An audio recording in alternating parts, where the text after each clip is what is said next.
Buenas noches, mi nombre es Ana Carolina Ospina Cruz, estudiante de Ingeniería Industrial. Bueno, a continuación vamos a hacer una breve presentación sobre los 4 conceptos básicos: periodo de señal en corriente alterna, frecuencia de señal en corriente alterna, fase y amplitud, valor medio y valor eficaz. Y vamos a dar respuesta a la pregunta problematizadora indicada por el instructor. Bueno, entonces tenemos que el periodo de señal en corriente alterna, las señales de corriente alterna varían a través del tiempo, pero en determinado tiempo la señal vuelve a repetirse. A ese tiempo se le llama periodo y se indica con una T, y sus unidades de medida son los segundos. La señal de corriente alterna más común es la forma senoidal o cosenoidal. La corriente alterna se representa con señales como las de esta imagen. Periodo. El periodo es el tiempo en el que se vuelve a repetir la forma de onda a partir de un punto de referencia de la señal senoidal.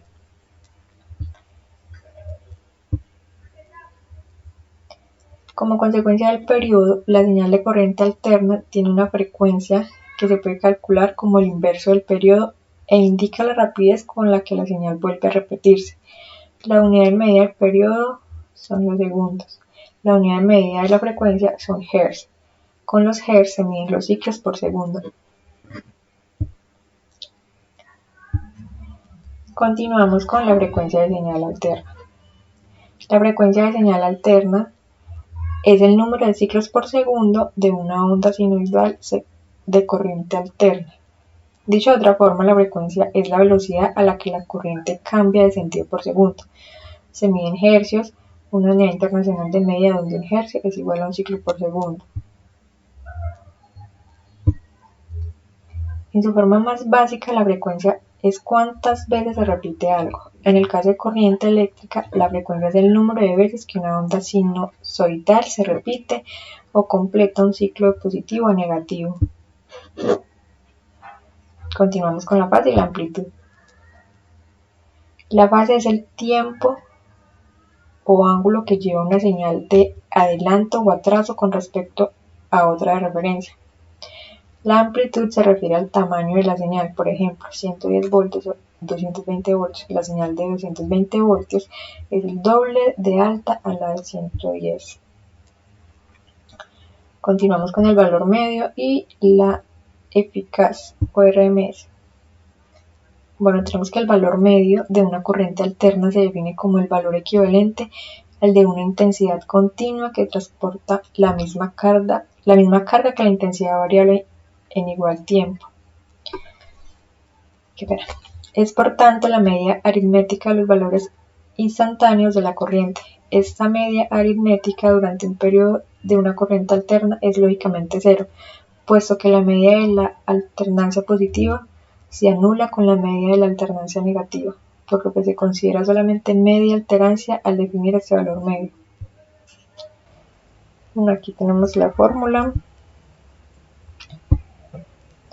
El valor eficaz o valor RMS de una tensión alterna se define como el valor equivalente al de una tensión continua que produce los mismos efectos calóricos que la tensión variable al igual tiempo.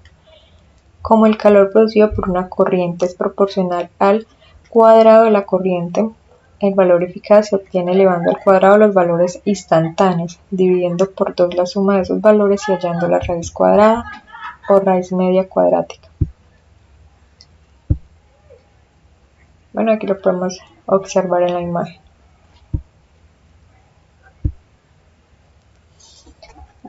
Continuamos con la pregunta problematizadora. La pregunta es: ¿cuál es el papel de la banda de valencia en los materiales semiconductores? En semiconductores, la banda de valencia es el rango más alto de energías de electrones en el que los electrones están normalmente presentes a temperaturas cero absolutas. La baja conductividad eléctrica de semiconductores y aislantes se debe a las propiedades de la banda de valencia. La banda de valencia es la última banda que se completa o se llena parcialmente. En otras palabras, las bandas de abajo están todas ocupadas por electrones. En el caso de los semiconductores, las bandas de valencia y de conducción no se superponen, pero la diferencia energética entre ambas es pequeña, por lo que una pequeña aportación energética hará que puedan promocionar electrones a la banda de conducción y por tanto conducir la corriente eléctrica.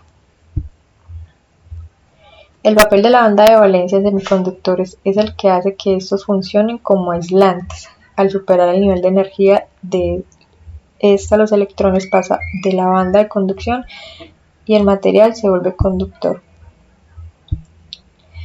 Bueno, eso es todo. Muchas gracias.